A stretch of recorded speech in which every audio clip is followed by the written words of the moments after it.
So we are making butternut risotto using baby butternut squash. So I got a Y peeler here. We just want to peel the whole thing.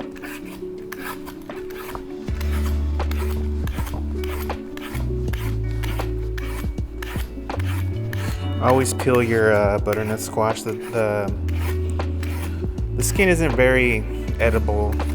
Doesn't cook down easily, so it's kind of rough. And I've definitely made that mistake a few times, forgetting that it's not as edible. So always remember, peel the butternuts first. Also be careful because it starts getting slipperier. More slipperier. All right, there's that.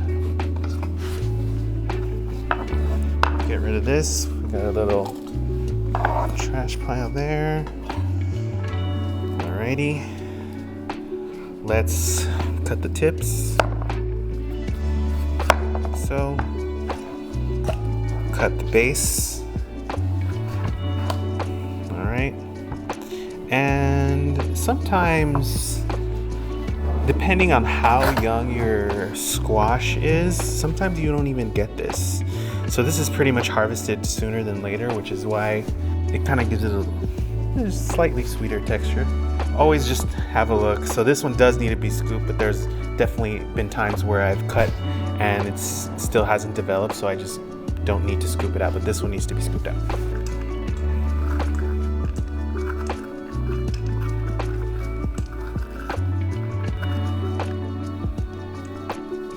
Just like that. Clean station, clean mind. All right, we want to do small dice for this. So what I'd like to do is cut in, so like this, create little planks like that, as unison as possible. And then from here we can split this in half. And like I said, this does get slippery, so be careful. Align, stack, and then evenly cut. Take your time.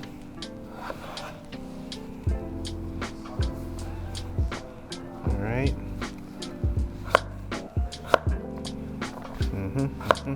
See, look at that.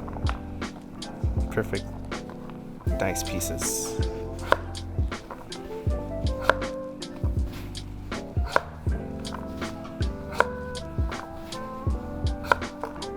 Nice.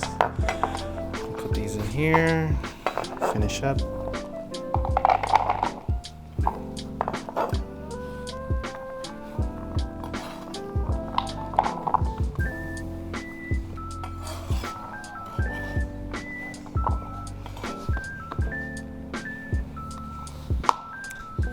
Piece.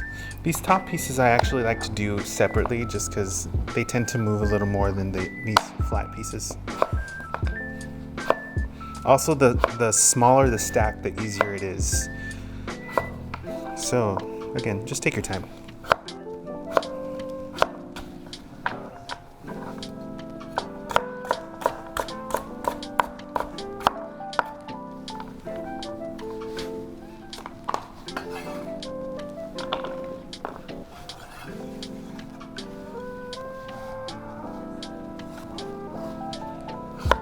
For this guy, it can be a little tricky. So what I like to do is cut it in half. Cut it in half. And then here, cut the half moons like this. Okay. You know, kind of go with the angle, like so. Again, take your time.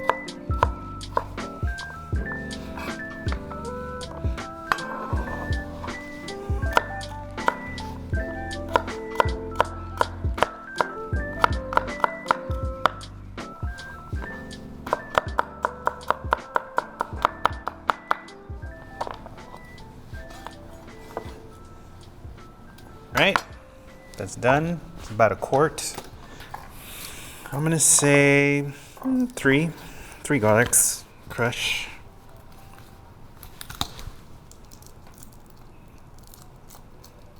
All right, now let's mince this.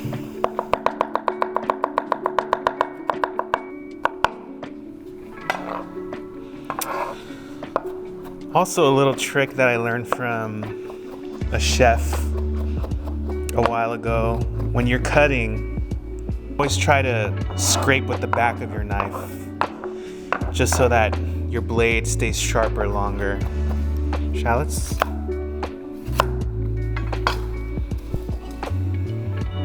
Cut the ends, cut down the middle.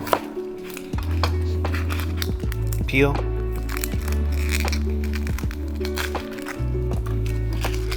Let's do, this is a good decent size, but let's just do one more for good measure. So we're gonna dice this too. Boom, boom, boom, boom, boom, boom, boom, boom. Like so, and then just across. Back of the knife. Oh boy. Here come the waterworks. Do it with your eyes closed. Just kidding, don't do that. Last one. Ugh.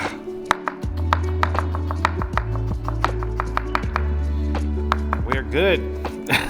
I'm gonna say medium heat on this guy. We wanna get the garlic going. Say about a tablespoon of olive oil there. We also want to get our broth going. So when you're making risotto, you always want to incorporate hot broth. Pretty much like making rice. So when you make rice, it's kind of steeping in order for the rice to absorb. If you use it cold, you're constantly cooling down your rice, so it doesn't give it time to absorb. So if you start hot, immediately it'll start absorbing. So we want to be patient with this dish. Everything just kind of goes one at a time, slowly, slowly. It's very delicate, but trust me, if you're patient, it will come out great. In goes the garlic. We want to fry the garlic.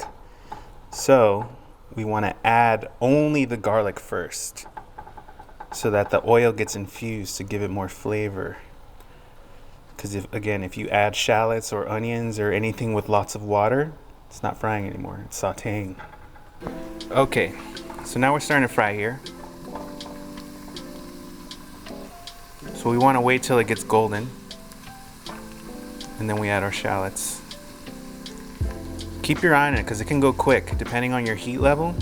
That's why if you're doing other things, if you're like cutting other vegetables for any other dish, I always like to keep it low, medium, low heat if you're doing other things. But if you're just gonna stand here, it's okay to just have it at medium heat and just keep your eye on it. And as soon as it turns gold, throw that other stuff in there. The smaller bits brown quicker. And I'm just kind of keeping it submerged in the oil as much as I can. So the stove is a little tilted, which is why I'm kind of scooting it in a little more.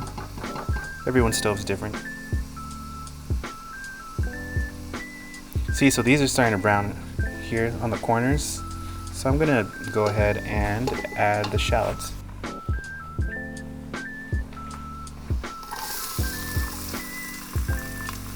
Now we're sauteing.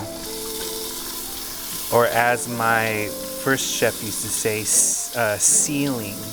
She would say sealing instead of sauteing because it's sealing flavor. Still making me cry. These are strong shallots.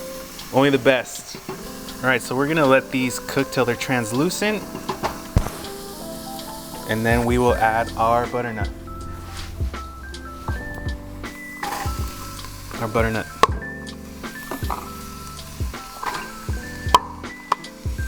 There we go. We want this to brown. This is also the perfect time to add our butter. Cube pieces just so they melt quicker. Spread out. Like So let that melt. So salt always helps break down vegetables.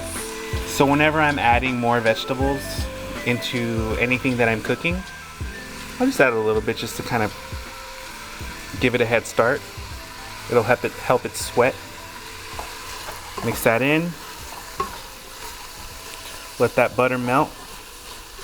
And then we leave it alone. We want the butternut to brown, caramelize. I would even say, let's turn the heat up a little bit. So we're at medium. Let's go just slightly above medium. Now I'm stirring just so I can get that butter fully melted. So we're gonna let that brown.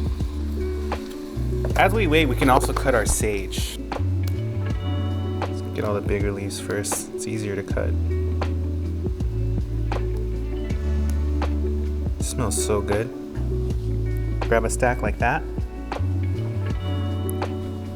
Roll it up.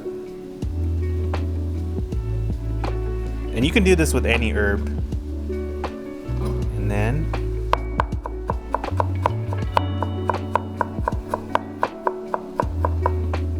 there you go. Nice little pieces. Well, these didn't come out as good. You can just cut a little more. That's good. Set aside. Do the rest.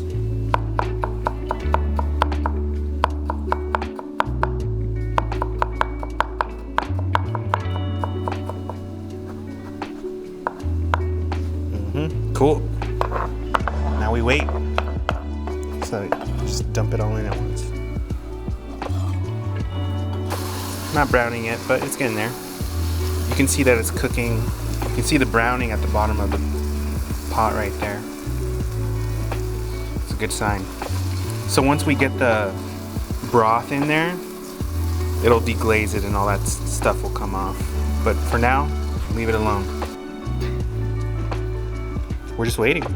Yeah. This is still browning, but our broth is starting to boil. So we don't need this to keep cooking. We just want it hot. So at this point, we can just turn this off and it's ready. Because if we keep cooking it, it'll evaporate. Just a tiny bit is starting to brown. Just give it another little spin.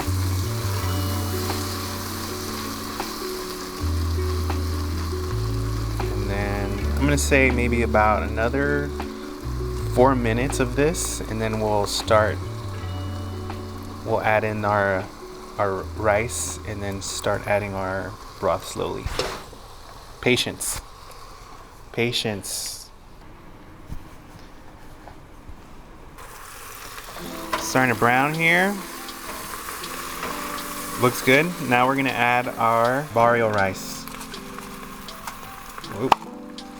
All that in there. Mix it in. Okay. And then add a little bit of broth. You can use a ladle if you want. A little at a time.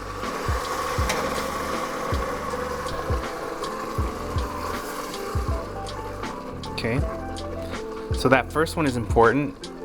Once you add that broth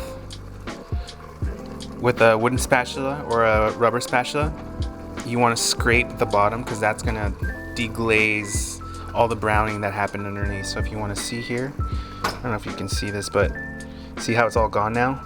So now we wait for the broth to be absorbed by the rice, and then we'll add more. I know it doesn't look like a lot of rice right now, but it will get bigger. So as soon as you see that it starts to thicken up, see, look, it's already absorbed. I'm gonna actually lower this just a little bit. It's absorbing already, so let's add about another quarter cup, half a cup or so. There we go. Mix. And we wait for that to absorb.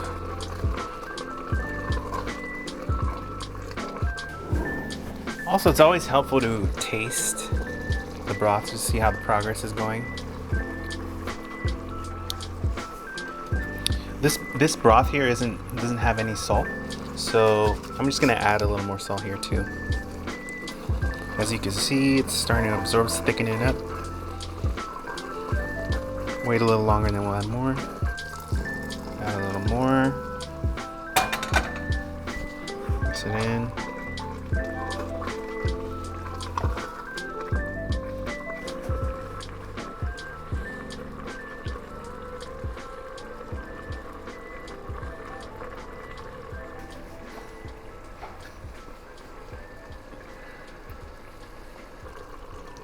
I'm not quite ready for that next round. Give it another minute or two. All right.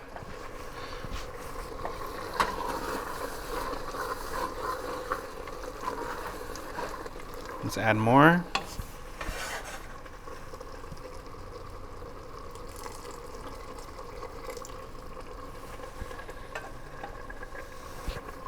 The first time I ever made risotto, I was impatient and I was just like, just do it all.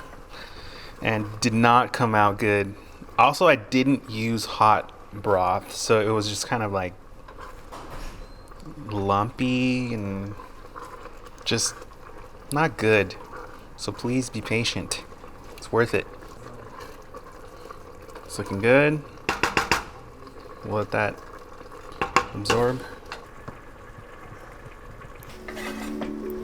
More broth. Patient. I know this doesn't look like a lot, but trust me, don't put it all in.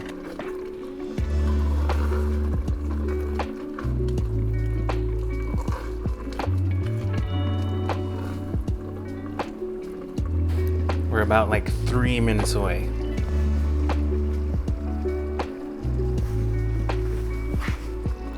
Add the rest of that in there.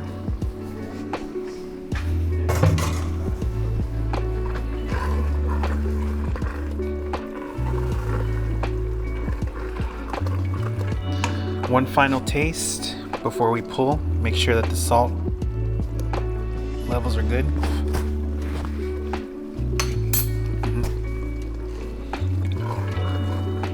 Okay. Turn off the heat. We'll add our sage. Sprinkle it all in there. Mix.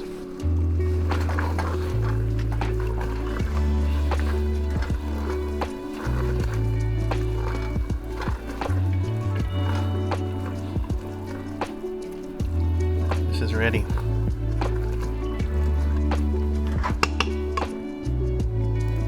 Straight down the center.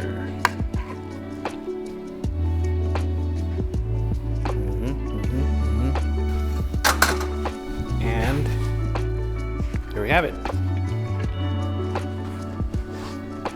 Amazing. I am so excited to try it, so let's give it a shot. It smells amazing.